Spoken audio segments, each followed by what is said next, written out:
আরে তোকে তো আজকে গুলি করে মেরে ফেলবো আমি। ওই ডুসুম ভাই আমাকে বাঁচাও, আমাকে মেরে ফেললো। আরে আমার ছোট ভাই কোথা থেকে চিল্লাচ্ছে? আরে চুপ কর, বেশি কথা বলবি না। আমার ভাইয়ের কোনো সমস্যা হয়েছে, তাড়াতাড়ি গিয়ে তাকে বাঁচাই নিয়ে আসতে হবে। তাড়াতাড়ি করে যাই, যাওয়ার আগে ব্যায়াম করে নেই। ব্যায়াম করে নিলে অনেক শক্তি পাবো, তাহলে বাঁচাতে অনেক সহজ হবে। এই তো ব্যায়াম করা শেষ, তাড়াতাড়ি করে যে আমার ভাইকে উদ্ধার করে নিয়ে আসি। যেমন হোক যত তাড়াতাড়ি হোক করতে হবে আমাকে। আরে এখানে তো হোটেল দেখা যাচ্ছে, হোটেল থেকে কিছু খেয়ে নেই, খেয়ে নেই শক্তি করি। বেশি দেরি না করে এখনই খেয়ে নেই। আরে ভাই আমাকে কিছু খাবার দে। এই তো খাবারগুলো দিয়ে দিয়েছে, তাড়াতাড়ি করে খাবারগুলো খেয়ে নেই।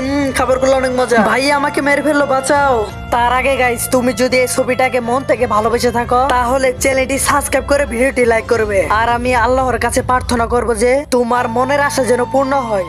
আরে ভাই তুই চিন্তা করিস না, আমি খেয়ে দিয়ে এখনই যেতেছি তোকে বাঁচাতে। এই তো খাওয়া দাওয়া শেষ আমার, এখন আমি তোকে যে বাঁচাবো। এখন একটু হাত মুখ ধুয়ে নেই। হাত মুখ তো ধোয়া শেষ ভাই, আমি যাইতেছি তোকে বাঁচাতে। তুই কিছুক্ষণ ওয়েট কর ভাই আমার জন্য। এই তো ভাই এসে পড়েছি, এখন তোকে আমি বাঁচাবো।